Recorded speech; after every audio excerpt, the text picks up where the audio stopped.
Video like जरूर कर लीजिए और ऐसे वीडियो लगातार फ्री में पाने के लिए चैनल को तुरंत सब्सक्राइब कर लीजिए और बेल आइकन को जरूर टैप कर लीजिए ताकि आगे भी सारे वीडियो आपको मिलते रहे। यूट्यूब में फॉलो करते हैं तो प्लीज ये वाला फ्री टेलीग्राम चैनल जरूर ज्वाइन कर लीजिएगा। सारे नोटिफिकेशन सारे अपडेट यहीं पे आते हैं, ध्यान रखिए। वीडियोज में हम लोगों ने 40 प्रश्नों का डिस्कशन किया हुआ है। अगर आपने नहीं देखा है तो आप प्लेलिस्ट में जाकर जरूर देखेगा। यह पहला प्रश्न दिया है, अपने प्रदूषकों के कारण किस नदी को जैविक मरुस्थल कहा जाता है? Which river is called an organic desert due to its pollutants? तो कौन सी ऐसी नदी है जिसको प्रदूषक के कारण जैविक मरुस्थल कहा जाता है? सिंधु नदी, महानदी, दामोदर नदी या कावेरी नदी? तो इसका जो सही उत्तर होगा दोस्तों ये होगा दामोदर नदी, विकल्प सी।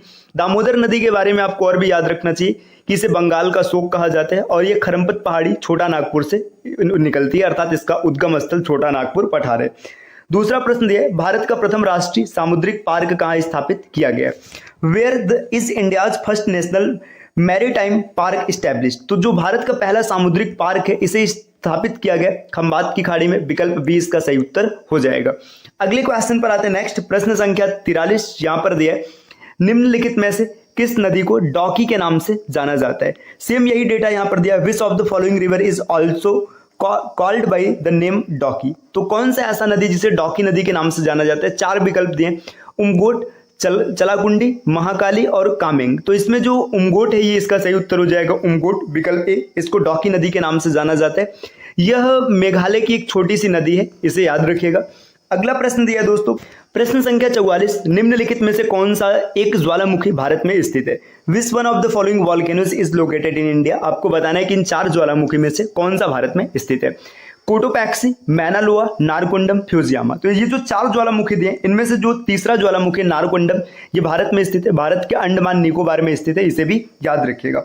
अगले प्रश्न पर आते हैं। प्रश्न संख्या 45 दिया है, निम्नलिखित में से कौन सा स्थल मंडल को परिभाषित करता है? विच of the following defines lithosphere? तो दोस्तों लिथोस्फीयर को जो डिफाइन करता है यहाँ पर चार विकल्प दिया गया, भूपर्पटी व क्रोड, ऊपरी व निचले मेंटल, मेंटल व क्रोड, भूपर्पटी व ऊपरी मेंटल। तो क्रस्ट और अपर मेंटल जो है यही लिथोस्फीयर को डिफाइन करता है, विकल्प डी इसका सही उत्तर बनेगा, ऊपरी मेंटल एवं भूपर्पटी, अर्थात क्रस्ट एंड अपर मेंटल।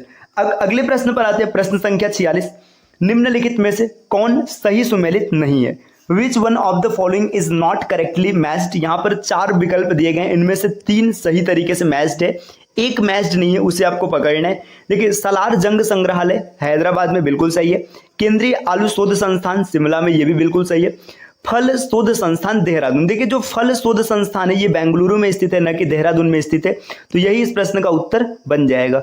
इसके बाद जो चौथा दिया है ना, यहाँ पे देखिए चौथा क्या दिया है, राष्ट्रीय वानस्पतिक शोध संस्थान लखनऊ, ये भी सही दिया है, तो विकल्प सी इस क्वेश्चन का सही उत्तर बनेगा, फल शोध संस्थान ये बेंगलुरु में स्थित है।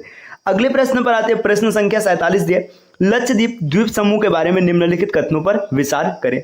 With reference to Lakshadweep island group consider the following statements? यहाँ पर कुछ स्टेटमेंट्स दिए गए, इनमें से बताना है कि कौन सा सही है। पहला दिया है, यह छोटे प्रवाल द्वीपों से बना है, सही पॉइंट है। पिट्टी द्वीप इस द्वीप समूह पर स्थित है, ये भी सही है। पहला और दूसरा दोनों सही है, तो इसका जो सही उत्तर बन जाएगा विकल्प सी होगा, 1 और 2 दोनों सही है। नेक्स्ट प्रश्न संख्या 48 दिया हुआ है, निम्नलिखित कथनों पर विचार कीजिए। कंसीडर द फॉलोइंग स्टेटमेंट्स, यहां पर दो स्टेटमेंट दिए गए, इन स्टेटमेंट्स में से बताना है कि कौन सा सही होगा। पहला पॉइंट दे, हिमालय क्षेत्र की अधिकांश झीलें हिमानी निर्मित झीलों की श्रेणी में शामिल है, सही है। वूलर झील हिमानी निर्मित झील है, तो ये गलत हो जाएगा। वूलर झील की बात करेंगे, ये टेक्टोनिक गतिविधि से निर्मित हुआ है, न कि हिमानी निर्मित झील है। इसके बारे में और भी याद रखिएगा, एशिया की सबसे बड़े ताजे पानी की झील कौन सी है? वूलर झील। इसमें जल कहाँ से आता है? झेलम नदी से आता है। ये 2-3 पॉइंट याद रखिएगा, और ये जम्मू कश्मीर के बांदीपोरा डिस्ट्रिक्ट में स्थित है, तो यहाँ पर ये पॉइंट गलत दिया हुआ है, तो सिर्फ एक सही होगा, विकल्प ए इसका उत्तर बन जाएगा, केवल एक। अगले प्रश्न पर आते हैं दोस्तों। क्वेश्चन नंबर 49 दिया, तेल और जोंग किस नदी के दाहिने किनारे की सहायक नदी है? देखिए, तेल और जोंग किस नदी की सहायक नदी, बस यहाँ पर आपको ये बताना है, क्योंकि राइट साइड की ट्रिब्यूटरी ये पहले ही बता दिया गया, तो ये है महानदी की, विकल्प सी इस प्रश्न का उत्तर बनेगा। प्रश्न संख्या 50, निम्नलिखित में से कौन से देश एड्रियाटिक सागर के साथ सीमा साझा करते हैं? Which of the following countries share the border with Adriatic सागर? एड्रियाटिक सी, तो इसमें आपको बताना है कि एड्रियाटिक सी के साथ कौन कौन से देश सीमा साझा करते हैं। Albania, Slovenia, Croatia. तो देखिए, अल्बानिया ये साझा करता है, स्लोवेनिया की बात करेंगे ये भी साझा करता है, और क्रोएशिया की बात करेंगे तो क्रोएशिया भी साझा करता है। तो यहाँ पर उपर्युक्त सभी इसका उत्तर हो जाएगा, विकल्प डी लेकिन दोस्तों एक पॉइंट यहाँ पे ध्यान देना चाहिए कि एड्रियाटिक सागर के साथ कितने देशों की सीमा लगी है। तो अगर इसकी बात करेंगे तो इसके जो प्रमुख देश है आप इसे ध्यान से सुनिएगा, Albania, Bosnia Herzegovina, Croatia, Italy, Montenegro और स्लोवेनिया। ये इतने देश हैं जिनका नाम आपको याद रखना चाहिए। अगले क्वेश्चन पर आते हैं, प्रश्न संख्या 51 दिया है, आल्प्स पर्वत के संदर्भ में निम्नलिखित कथनों पर विचार कीजिए। यहाँ पे आल्प्स माउंटेन के बारे में विचार कर रहे हैं। इसका विस्तार केवल फ्रांस, स्विट्जरलैंड और ऑस्ट्रिया में। देखिए यहाँ पे सिर्फ 3 देशों का नाम दे रहा है, जबकि आप ज्योग्राफी में पढ़ेंगे कि आल्प्स पर्वत 8 देशों में फैला हुआ है। तो ये तो पहला पॉइंट यहाँ से गलत हो गया है ना। इसकी सर्वोच्च चोटी माउंट ब्लैक है, ये पॉइंट सही दिया है। आल्प्स पर्वत की सबसे उच्च चोटी है माउंट ब्लैक, तो इसका सही उत्तर होगा विकल्प बी केवल 2। हाँ, एक पॉइंट यहाँ से याद रखिएगा, ये क्वेश्चन बन सकता है 8 देश कौन कौन से जहां पर आल्प्स पर्वत का विस्तार है। तो Monaco, France, Switzerland, Italy, Liechtenstein, Germany, Austria और स्लोवेनिया, इतने देश है जहां पे आल्प्स पर्वत फैला हुआ है, इसे भी याद रखिएगा। अगले प्रश्न पर आते हैं, प्रश्न संख्या 52 दिया है, निम्नलिखित कथनों पर विचार कीजिए। Consider the following statement. आपको बताना है कि इसमें से कौन सा स्टेटमेंट सही है। पहला पॉइंट यहां पर दिया, भूकंप में जहां से ऊर्जा निकलती है उसे अवकेंद्र कहते हैं, बिल्कुल सही है। अधिकेंद्र उद्गम केंद्र के ठीक ऊपर 90 अंश के कोण पर होता है, ये भी पॉइंट सही है। तो पहला और दूसरा दोनों के दोनों सही है, तो इसका सही उत्तर बन जाएगा विकल्प सी 1 और 2 दोनों सही है। प्रश्न संख्या 53 दिया है, एस्कर भू आकृति बनती है। तो एस्कर भू आकृति का जो निर्माण होता है ये होता है हिमनद के द्वारा, विकल्प सी इसका सही उत्तर बनेगा। प्रश्न संख्या 54, प्लाया के संदर्भ में निम्नलिखित कथनों पर विचार कीजिए। प्लाया के संदर्भ में बताना है कि इसमें से कौन सा सही है। पहला पॉइंट दिया है, ये मरुभूमिया में बनने वाली उथली जल झील है, बिल्कुल सही है। दूसरा पॉइंट दिया है, इनमें वर्ष भर जल पाए जाते हैं। देखिए मरुस्थल में जितने भी झील या तालाब होते हैं उनमें वर्ष भर जल नहीं होता है, तो ये तो गलत हो जाएगा। तो इसका जो सही उत्तर बनेगा सिर्फ और सिर्फ एक बनेगा। तो देखते दोस्तों कौन सा विकल्प सही होगा, तो केवल एक विकल्प ए यहाँ पर सही होगा। अगले प्रश्न पर आते हैं, प्रश्न संख्या 55 में दिया है, गोंडवाना चट्टानों के संदर्भ में सही कथन है। देखिए गोंडवाना चट्टानों के संदर्भ में बताना है, पहला पॉइंट दिया ये आग्नेय शैल है, तो पहला गलत हो जाएगा। दूसरा दिया ये कोयले के लिए महत्वपूर्ण है, ये सही है। तो इसका सही उत्तर हो जाएगा केवल 2, विकल्प बी यहाँ पर सही बनेगा। अगले प्रश्न पर आते हैं, क्वेश्चन नंबर 56 में यहाँ पर क्या दिया गया, निम्नलिखित में से कौन सा युग्म सुमेलित है। आपको ये बताना है कि इसमें कौन सा सुमेलित है। नीति दर्रा हिमाचल प्रदेश, तो नीति दर्रा उत्तराखंड में, तो ये तो सुमेलित नहीं है, पहला नहीं होगा उत्तर, है ना। दूसरा दिया लिपुलेख दर्रा उत्तराखंड, सही है। डोंकिया दर्रा सिक्किम, ये भी सही है। तो दूसरा और तीसरा, इसका सही उत्तर बन जाएगा विकल्प बी, केवल 2 और 3 यहाँ पर सही होगा। अगले प्रश्न पर आते हैं, प्रश्न संख्या 57, निम्नलिखित कथनों पर विचार कीजिए। 57 नंबर के क्वेश्चन दिया, पश्चिमी घाट की सर्वोच्च चोटी अन्नामुडे, बिल्कुल सही है। पुष्पगिरी चोटी कर्नाटक में स्थित है, ये भी सही है। पहला और दूसरा दोनों सही है, तो इसका उत्तर बनेगा विकल्प सी 1 और 2 दोनों सही है। नेक्स्ट क्वेश्चन नंबर 58 दिया है, निम्नलिखित में से कौन सा युग्म सुमेलित है। तो आपको ये बताना है कौन सा युग्म सुमेलित है। न्यू मूर द्वीप हुगली नदी का मुहाना, सही दिया है। पंबन द्वीप मन्नार की खाड़ी, ये भी सही दिया है। व्हीलर द्वीप ब्राह्मणी नदी का मुहाना, ये भी सही है। तो पहला दूसरा और तीसरा तीनों सही है दोस्तों, तो इसका उत्तर बन जाएगा विकल्प डी, उपरोक्त सभी। अगले क्वेश्चन पर आते हैं, क्वेश्चन नंबर 59 यहां पर दिया, निम्नलिखित में से कौन सा नदी अपनी सहायक नदी के साथ सुमेलित है। आपको ये बताना है कि इसमें से कौन सा अपनी सहायक नदी के साथ सुमेलित है। तो देखिए इसमें पहले दिया है नर्मदा, है ना, नर्मदा हिरन के साथ, बिल्कुल सही है। तापी की सहायक नदी पुरडा, ये भी सही है। देखिए यहाँ पे दिया कावेरी नदी की सहायक दिया मलप्रभा, जबकि मलप्रभा कृष्णा नदी की सहायक होती है, न कि कावेरी की। यहाँ पर कृष्णा होता तो ये सही होता, तो ये पॉइंट गलत हो जाएगा। पहला और दूसरा सही सुमेलित है, तीसरा नहीं है, तो विकल्प डी इसका, विकल्प ए इसका उत्तर बनेगा। अगले क्वेश्चन पर आते दोस्तों, क्वेश्चन नंबर 60 दिया, निम्नलिखित में से कौन सा सही सुमेलित है। आपको ये बताना है कौन सा सही सुमेलित है। वुलर झील विवर्तनिकी निर्मित झील है, टेक्टोनिक के बारे में अभी हम लोगों ने पीछे पढ़ा है ना। लोनार झील क्रेटर झील है, ये भी सही है। चिल्का झील लैगून झील है, ये भी सही है। तो पहला दूसरा तीसरा तीनों सुमेलित है, तो इसका सही उत्तर बनेगा विकल्प डी। साथियों कि अगर आप आरओ या फिर यूपीपीसीएस जैसे एग्जाम की कंप्लीट प्रिपरेशन करना चाहते हैं तो टीम के पेड कोर्सेज को ज्वाइन कर सकते हैं, जिसके लिए आप इनमें से किसी भी नंबर पर कॉल या फिर व्हाट्सएप कर जानकारी प्राप्त कर सकते हैं। ये ज्ञान सर का व्हाट्सएप नंबर है, आप यहाँ से व्हाट्सएप के माध्यम से भी जानकारी ले सकते हैं। जिन साथियों ने यूपीपीसीएस 2025 को टारगेट किया तो उनके लिए इंटीग्रेटेड बैच चल रहे हैं, जिसमें प्री और मेंस दोनों की कंप्लीट प्रिपरेशन हो जाएगी। और अगर आप यूपीपीसीएस 2024 का मेंस लिखने जा रहे हैं तो फिर आपको आंसर राइटिंग ग्रुप को ज़रूर फॉलो करना चाहिए। और आरओ का री एग्जाम के लिए आप टेस्ट सीरीज परचेज कर सकते हैं। यहाँ पर टेस्ट सीरीज भी चल रही है, तो आप उस सीरीज को परचेज कर सकते हैं। पेड क्विजेस के ग्रुप को ज्वाइन कर सकते हैं। मतलब जैसी आपकी आवश्यकता है आपको वैसी चीज़ें मिल जाएंगी। चलिए अब बढ़ते हैं आगे अपने प्रश्नों की ओर। तो देखिए यहाँ पर प्रश्न संख्या 61 दिया है, निम्नलिखित में से कौन रैंप घाटी का उदाहरण है? विच of the following is an example off ramp valley? यहां पर 4 वैलियों के नाम दिए गए, नर्मदा, तापी, ब्रह्मपुत्र, ऊपरी दामोदर घाटी। तो इन 4 घाटियों में जो ब्रह्मपुत्र घाटी रैंप घाटी, तो इसका सही उत्तर होगा ब्रह्मपुत्र घाटी, विकल्प सी। दोस्तों रैंप घाटी का विकास तब होता है जब 2 भ्रंश रेखाओं के बीच का चट्टानी स्तंभ नीचे की ओर धंस जाता है। अगले प्रश्न पर आते हैं, प्रश्न संख्या 62 दिया है, पब्बर नदी चंद्र नाहन ग्लेशियर से निकलती है जो स्थित है। देखिए पब्बर नदी कहां से निकलती है, तो इसका उद्गम स्थल है चंद्र नाहन ग्लेशियर। अब आपको बताना है कि चंद्र नाहन ग्लेशियर किस राज्य में स्थित है, तो चंद्र नाहन ग्लेशियर हिमाचल प्रदेश में स्थित है। इसका सही उत्तर होगा विकल्प ए। दोस्तों अगर आप टीम के पेड कोर्सेज से जुड़ना चाहते हैं पीसीएस के कंप्लीट प्रिपरेशन के लिए, तो इन दिए गए नंबर पर कॉल या व्हाट्सएप करके आप टीम के पेड कोर्स से जुड़ने की प्रक्रिया समझ सकते हैं। बाकी ये ज्ञान सर का व्हाट्सएप नंबर है, आप यहां से व्हाट्सएप के माध्यम से भी जानकारी प्राप्त कर सकते हैं। प्ले स्टोर से स्टडी फॉर सिविल सर्विसेज का एप्लीकेशन इंस्टॉल करना ना भूलिएगा। आप एप्लीकेशन के माध्यम से अगर किसी भी कोर्स को ज्वाइन करेंगे तो वहां पर आपको अप टू 50% तक का डिस्काउंट देखने के लिए मिल सकते हैं। सिर्फ आपको एक कोड अप्लाई करना है, ज्ञान सर, इसमें सभी लेटर्स इस्तेमाल होंगे और कोई भी स्पेस नहीं लगाना है। अब बढ़ते हैं आगे अपने प्रश्नों की ओर। प्रश्न संख्या 63 दिया है, निम्नलिखित कथनों पर विचार करें, कंसीडर द फॉलोइंग स्टेटमेंट। यहां पर 3 स्टेटमेंट दिए गए, इनमें से आपको बताना है कि कौन सा स्टेटमेंट सही होगा। तो पहला इसमें स्टेटमेंट दिया है, नीलगिरी पहाड़ियों की सबसे ऊंची चोटी अनाईमुडी है। देखिए जो नीलगिरी पहाड़ी है इसकी सबसे ऊंची चोटी की बात करेंगे तो ये डोडा बेट्टा है, न कि अनाईमुडी, तो यहां पर ये गलत हो जाएगा। दूसरा पॉइंट दिया है, डोडा बेट्टा अनामलाई पहाड़ियों की सबसे ऊंची चोटी, तो देखिए डोडा बेट्टा तो नीलगिरी की है ना, तो अनामलाई पहाड़ियों की सबसे ऊंची चोटी है अनाईमुडी, तो ये भी यहां पर गलत हो जाएगा। तीसरा पॉइंट दिया अनाईमुडी दक्षिणी भारत की सबसे ऊंची चोटी, ये पॉइंट बिल्कुल सही है। अनाईमुडी जो है दक्षिण भारत अर्थात साउथ इंडिया की सबसे ऊंची चोटी है, जिसकी ऊंचाई है 2695 मीटर। तो इसे आप याद रखिएगा, सिर्फ और सिर्फ तीसरा पॉइंट सही है, तो इसका सही उत्तर बनेगा विकल्प बी, केवल 3। अगले प्रश्न पर आते हैं, क्वेश्चन नंबर 64, निम्नलिखित कथनों पर विचार करें। यहां पर कुछ कथन दिए गए, इनमें से आपको बताना है कौन सा कथन सही है। पहला कथन दिया 10 डिग्री चैनल अंडमान को निकोबार द्वीप समूह से अलग करता है, बिल्कुल सही है। 10 डिग्री चैनल अंडमान को निकोबार से अलग करता है।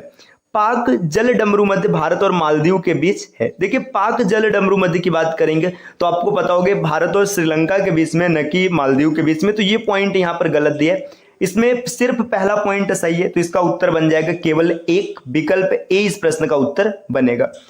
अगले क्वेश्चन पर आते दोस्तों, प्रश्न संख्या 65 दिया है, नील नदी के बारे में गलत कथन चुने। आपको बताना है कि नील नदी के बारे में इसमें से कौन सा कथन गलत दिया है। पहला पॉइंट दिया है भूमध्य रेखा के उत्तर से निकलता है।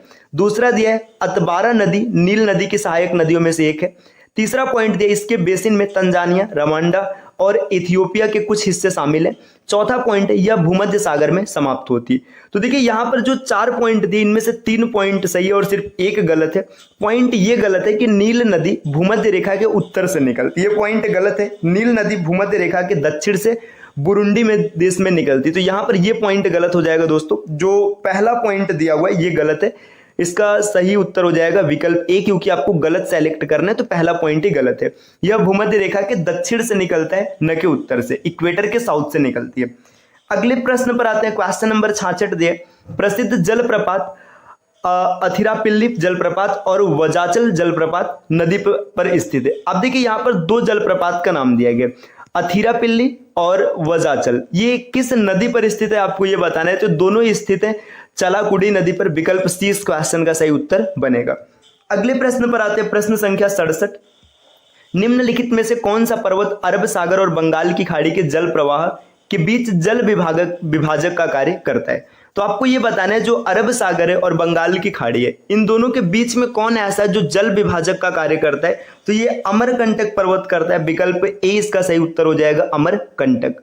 अगले प्रश्न पर आते हैं, प्रश्न संख्या 68 सुमेलित कीजिए। यहां पर इसको सुमेलित करना है। अब देखिए इसमें क्या बनेगा सही उत्तर, यहां पर दिया गंगा, तो जो गंगा है गंगा में राष्ट्रीय जलमार्ग 1 होगा, तो गंगा का जो ए का मिलान होगा ये दूसरे के साथ होगा। इसके बाद आगे दिया है ब्रह्मपुत्र, तो ब्रह्मपुत्र में राष्ट्रीय जलमार्ग 2 है, मतलब ये जो वाटरवे ये दूसरा है, तो यहाँ पे 2 आएगा, मतलब बी के साथ मैच होगा 4। तो देखिए ए के साथ 2 और बी के साथ 2, देखिए ए के साथ 2 यहां पर नहीं है, ए के साथ 2 नहीं है, यहाँ ए के साथ 2 सिर्फ सी में है, तो यही उत्तर सही बन जाएगा। बाकी आप पूरे को भी मैच करके देख सकते हैं। अगले प्रश्न पर आते हैं। क्वेश्चन नंबर 69 दिया है, किसे छोटा तिब्बत भी कहा जाता है? तो लद्दाख को छोटा तिब्बत कहते हैं। विकल्प डी इस प्रश्न का सही उत्तर बन जाएगा। क्वेश्चन नंबर 70 दिया हुआ है, भारत के दक्षिण पश्चिम कोने पर कौन सा राज्य स्थित है? देखिए आपको ये बताना है कि दक्षिण पश्चिम में कौन सा राज्य स्थित है। तो आप देखिए ना, अगर आप भारत के मैप को देखेंगे, ऐसे मैप में ये नॉर्थ होता है, यहाँ पर साउथ है, यहाँ पर ईस्ट और यहाँ पर वेस्ट। अब सबसे साउथ में कौन है? सबसे साउथ में तमिलनाडु, यहाँ पर सबसे दक्षिण में तमिलनाडु, और तमिलनाडु के बगल में यहाँ पर केरल है ना। तो कौन हो जाएगा? केरल आएगा। तो विकल्प ए इस प्रश्न का सही उत्तर बनेगा। प्रश्न संख्या 71, ओणम का त्योहार किस राज्य में मनाया जाता है? ये एकदम बेसिक सा, एकदम साधारण सा क्वेश्चन है। ओणम किस राज्य का त्योहार है? तो ये केरल का त्योहार है। विकल्प ए इसका सही उत्तर बनेगा। ऐसे भी देखिए दोस्तों, यहाँ पर साउथ इंडिया का सिर्फ एक ही स्टेट दिया है, ओणम साउथ इंडिया का त्योहार है, नाम से पता चल रहा है, तो केरल इसका सही उत्तर बनेगा। अगले प्रश्न पर आते हैं। प्रश्न संख्या 72 दिया, विश्व की सबसे गहरी खदान किस देश में स्थित है? देखिए आपको ये बताना है कि वर्ल्ड्स डीपेस्ट माइन ये कहां पर है? तो ये साउथ अफ्रीका, दक्षिण अफ्रीका में। अगर कभी आपसे पूछ ले किस शहर में, तो जोहानिसबर्ग में, ये नाम याद रखिएगा। और इसका नाम है एंग्लो गोल्ड अशांति की मोपेनिंग खदान, एंग्लो गोल्ड अशांति की मोपेनिंग खदान, ये नाम याद रखिएगा। प्रश्न संख्या 73, पृथ्वी की त्रिज्या कितनी? तो दोस्तों पृथ्वी की त्रिज्या आपने भौतिकी में भी कई बार पढ़ा होगा, पृथ्वी की त्रिज्या कितनी होती है? 6371 किमी। तो इसका सही उत्तर बनेगा विकल्प डी। अगले प्रश्न पर आते हैं। प्रश्न संख्या 74 इसमें दिया है, सहारा के अल जजिया क्षेत्र में सर्वाधिक तापमान 57.7 अंश डिग्री सेल्सियस किस वर्ष मापा गया था? तो देखिए जो सहारा का अल जजिया क्षेत्र है, यहाँ पर सबसे ज्यादा टेम्परेचर मापा गया था। ये कब मापा गया था? ये टेम्परेचर 1922 में बना था दोस्तों। तो 74 का सही उत्तर हो जाएगा विकल्प बी। 75 नंबर के क्वेश्चन में आते हैं। यहाँ पर दिए, जोहार आदिवासी किस राज्य से संबंधित है? तो जोहार का संबंध झारखंड से। विकल्प सी इस प्रश्न का उत्तर बनेगा। प्रश्न संख्या 76 दिया है, केरल में चीना वाला एक प्रकार का है। देखिए चीना वाला एक प्रकार का मछली पकड़ने का जाल होता है। तो विकल्प डी इसका सही उत्तर बनेगा। अगला क्वेश्चन दिया है, कृष्णा राजा बांध कर्नाटक में किस नदी पर स्थित? देखिए कृष्णा राजा, नाम से कंफ्यूज मत होइएगा, ये कावेरी नदी पर स्थित है, न कि कृष्णा नदी पर। ऐसे नाम से कई बार कंफ्यूजन हो जाता है। आप देखेंगे कृष्णा इसमें भी है, कृष्णा नदी भी है, तो इसको टिक करेंगे। लेकिन याद रखिएगा इसका सही उत्तर है कावेरी, न कि कृष्णा। प्रश्न संख्या 78, कावेरी नदी पर स्थित मेटूर बांध किस राज्य में स्थित है? अब कावेरी नदी का जो मेटूर बांध है कहां पर स्थित है? तो मेटूर बांध तमिलनाडु में। विकल्प डी इसका सही उत्तर बनेगा। अगले प्रश्न पर आते हैं। प्रश्न संख्या 79 दिए, भारत के पूर्वी तट पर स्थित है। अब बताना इसमें से कौन सा पूर्वी तट पर स्थित है। देखिए भारत के तट की बात करेंगे, मान लीजिए ये प्रायद्वीपीय भारत हम लोग बना रहे हैं, ऐसे ऑड सा एक मैप है ना। देखिए ये प्रायद्वीपीय भारत बनाया गया, इसमें ये इस तरफ का पश्चिमी तट है और इस तरफ का पूर्वी तट है। पश्चिमी तट में सबसे पहले गुजरात है ना। गुजरात के बाद फिर इसके नीचे महाराष्ट्र आपको देखने के लिए मिलेगा, महाराष्ट्र है ना। महाराष्ट्र के बाद गोवा मिलेगा है ना। गोवा के बाद यहाँ पर कर्नाटक हो जाएगा, कर्नाटक के बाद यहाँ पर केरल हो जाएगा। तो देखिए ये सब पश्चिमी तट पर है। इसके बाद तमिलनाडु हो गया, ये पूर्वी तट पर है। तमिलनाडु के बाद आंध्र प्रदेश, आंध्र प्रदेश के बाद उड़ीसा और उड़ीसा के बाद पश्चिम बंगाल। तो ये आपके पूर्वी तट पर है। तो ये पूर्वी तट पर 4 हैं। 4 कौन कौन है? तमिलनाडु, आंध्र प्रदेश, उड़ीसा और पश्चिम बंगाल। तो देखिए इसमें आप देखेंगे उड़ीसा दिख रहा है, विकल्प सी इसका सही हो जाएगा है ना। अगले प्रश्न पर आते हैं। प्रश्न संख्या 80 दिया है, मिस्र किसके उत्पादन के लिए प्रसिद्ध है? तो मिस्र कपास उत्पादन के लिए प्रसिद्ध है, कॉटन इसका सही उत्तर बनेगा, विकल्प बी। तो दोस्तों ये आज के क्लास के 20 क्वेश्चन रहे जो हम लोगों ने डिस्कस किए। क्वेश्चंस आपको कैसे लगे कमेंट करके जरूर बताइएगा। और आप किसी भी प्रकार की तैयारी कर रही, किसी भी एग्जाम की, तो यहां से क्वेश्चन जरूर मिलेंगे। आप इसके लिए चैनल को सब्सक्राइब करना ना भूलेगा ताकि सभी अपडेट्स आपको सबसे पहले मिले।